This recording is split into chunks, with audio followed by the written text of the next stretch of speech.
English क्योंकि एक foreign language है, इसलिए हम लोग इसकी बड़ी इज्जत रखते हैं, इज्जत करते हैं, हवा समझते हैं। एमए हिंदी हो और इंग्लिश सब्जेक्ट ना हो तो उसको बड़ा अनपढ़ जैसा ही समझा जाता है। ये बहुत गलत बात है, अपने देश की भाषा की इंसल्ट है ये। खैर, अब जो सिस्टम बन गया है उसको चेंज करते हुए टाइम भी लगेगा। इंग्लिश में इंग्लिश ग्रामर जो है वो सीखनी बहुत ज़रूरी होती है,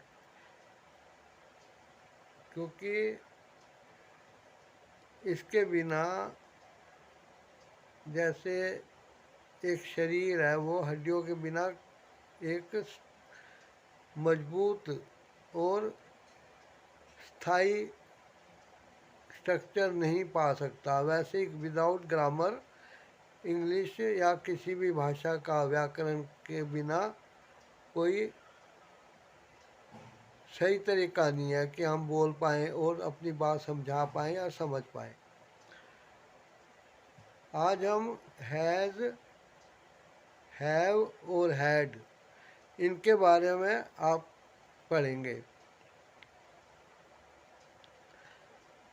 ये तीन है। अब बहुत लोगों को कंफ्यूजन होता है कि ये तीन क्यों हैं। हैज़ और हैड से चल सकता था, ये हैव क्या बोला है बीच में। तो इंग्लिश के जो रूल बने हुए हैं उनको ही हमने फॉलो करना है यदि इस विदेशी भाषा को सीखना है। तो हैज़ जो है, हैज़ ये सिंगुलर के साथ यूज़ किया जाता है और प्रेजेंट के लिए। जैसे ही है, he has a pen, he has a pen, उसके पास एक पेन है। ठीक है, शी भी, ही और शी एक जैसे हैं। He will give him his book, अब इधर हैज़ आया सिंगुलर के साथ तो प्रेजेंट के साथ। इतना आप बस समझ लीजिए, टेंशन लेने की ज़रूरत नहीं है, ज़्यादा अंदर घुसने की ज़रूरत नहीं है। हैज़ की और कोई डेफिनेशन नहीं है, ये एक मूल शब्द होता है, रूट वर्ड। और ये टेंस के हिसाब से और सिंगुलर प्लूरल के हिसाब से यूज़ होते हैं। ही के साथ, शी के साथ has. A donkey has large years, A donkey has large years. अभी ईयर्स दो कानों के लिए आया, प्लूरल है, लेकिन हैज़ ही के लिए आया है, या हैज़ के डोंकी के लिए आया, मोंकी के लिए आया, गोट, लायन, टाइगर, जो भी है। अच्छा, अब रमेश हैज़, क्योंकि रमेश एक अकेला व्यक्ति है। A student has to appear in the examination, student है लेकिन स्टूडेंट्स होगा तो हैज़ नहीं आएगा। ठीक है, हैज़ के लिए तो आप इतना समझ जाइए। अब आप अपनी नोटबुक में पेन पकड़िए और कुछ सेंटेंस अपने आप बनाइए। ठीक है, उसके बाद हम लेंगे हैड को। हैड, हैड जो होता है पास्ट टेंस के लिए आता है, भूतकाल। हैज़ आता है वर्तमान काल के लिए, has, had, had. He had a pen, उसके पास एक पेन था।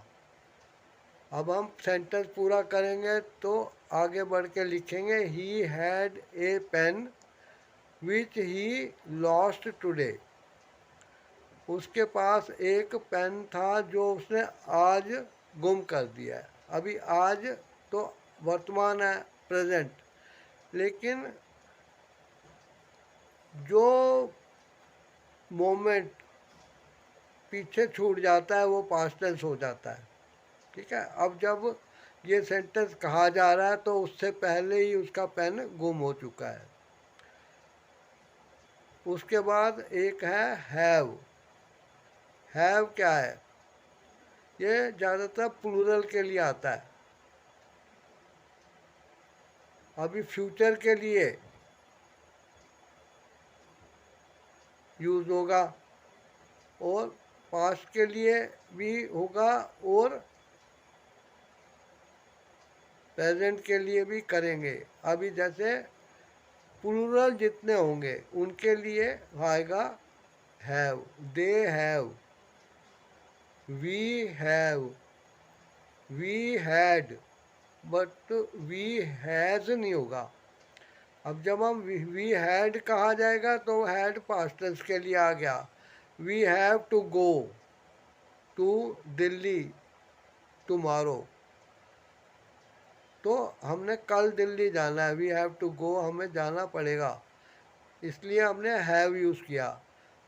और ध्यान रखिए कि आई के साथ भी हमेशा हैव ही यूज़ होता है, आई हैज़ नहीं होगा। आई हैड हो सकता है, आई हैव। तो आई यानी मैं तो सिंगुलर ही होता है, प्लूरल नहीं है। लेकिन यू के साथ भी यू हैव, यू हैज़ नहीं आएगा। यू हैव, यू हैड, ठीक है, अपने अपनी जगह पे यूज़ होंगे। अब इनके लिए भी कुछ आप सेंटेंस बनाइएगा जिनको कि बनाना बहुत मुश्किल नहीं है। इसको इंग्लिश को बिना टेंशन के पढ़िए, कोई टेंशन लेने की ज़रूरत नहीं है।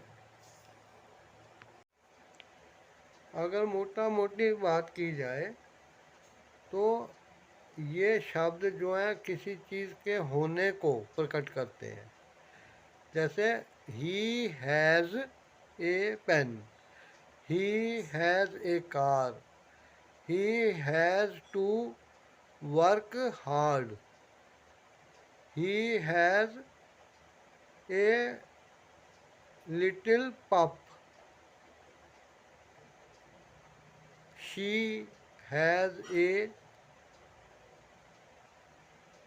Bag in which she keeps her books.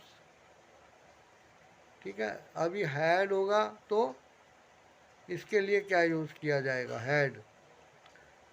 He had a pen, they had a car, they had to go to Meerut for service, they had to hire a house on rent in Ghaziabad.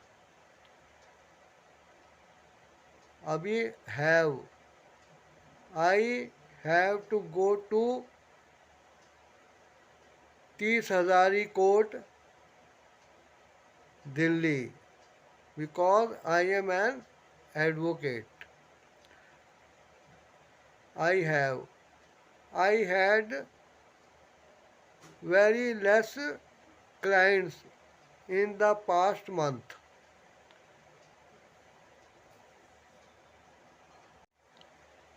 ये जो है ये helping verb के साथ या की तरह use किए जाते हैं। ही हैज़ टू गो, अभी टू गो, अभी गो वर्ब है, उसके पहले आया हैज़, तो ये एक वर्ब की हेल्प कर रहा है, वर्ब के लिए आया है। आई हैज़, अभी किसी चीज़ का होना ना होना भी एक वर्ब है। ठीक है, और हमने कोई काम करना है, कल करना है, या आज करना है, अभी करना है, तो वो भी एक वर्ब है। वो तभी उसमें हैज़, हैव या हैड यूज़ होते हैं। हैज़ होता है प्रेजेंट के लिए, सिंगुलर के लिए। हैड होता है पास्ट टेंस के लिए। और हैव जो होता है वो सिंगुलर प्लूरल के हिसाब से भी देखा जाएगा और उसको टेंस के हिसाब से भी देखा जाएगा। इस चीज़ को नोट करिए। ज़्यादा पचड़े में पढ़ने की ज़रूरत नहीं है। आपके पास ग्रामर बुक है, इतना मेन समझने के बाद अपनी अपनी ग्रामर बुक खोलिए, उसमें एक बार इस चीज़ के बारे में क्या रूल है वो पढ़िए। ठीक है। अब मेरे इंस्टीट्यूट पे जो स्टूडेंट आते हैं उनको मैं हर टाइम उंगली पकड़ के नहीं चलाता। मैं उनको उंगली पकड़ के खड़ा होना और कदम बढ़ाना सिखाता हूँ। उसके बाद उनसे कहता हूँ कि तुम मेहनत करो, अपना दिमाग लगाओ।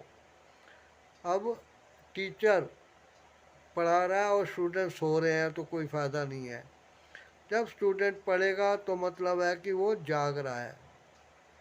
अपने तैयारी के लिए आप अपने दिमाग का इस्तेमाल करिए। आपके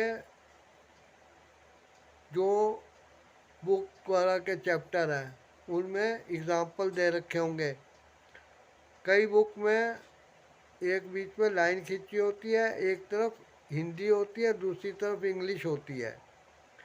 आप नियमों को, इंग्लिश ग्रामर के जो रूल्स हैं कोई भी हों, उनको एक बार अच्छी तरह समझ जाइए और जो इंग्लिश में ट्रांसलेट किया हुआ पोर्शन है उसके ऊपर अपनी कोई बुक या कॉपी रख दीजिए और फिर हिंदी के सेंटेंस को one by one number wise लिखते हुए उनकी इंग्लिश बनाइए। बाद में अपनी एक्सरसाइज चेक करिए कि आपने कितनी गलतियां की हैं और कितनी सही हैं। और एक बार करने से काफ़ी नहीं होता है। आप 2-4 दिन के बाद उसको वापस रिवीजन करिए। आप कहेंगे कि ये तो बहुत मेहनत का काम है, लेकिन आपने पास होना है। किसी टीचर ने पास नहीं होना आना, कोचिंग सेंटर वालों ने पास होना है। ठीक है।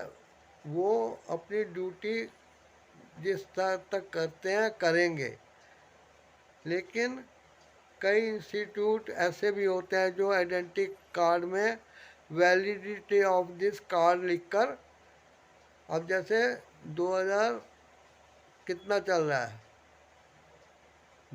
ठीक है, अब उसमें लिख देंगे वैलिड अप टू 2025। हो गया बात। अब क्या कई स्टूडेंट खुश हो जाएंगे, ये मानते हो ना कि भैया हम 2025 तक इसी कार्ड पे बिना फीस अगली दिए पढ़ते रहेंगे, तो ओवर एज हो जाएंगे। ठीक है। इन बातों पे खुश नहीं होना चाहिए। ये सब चालाकियाँ हैं कि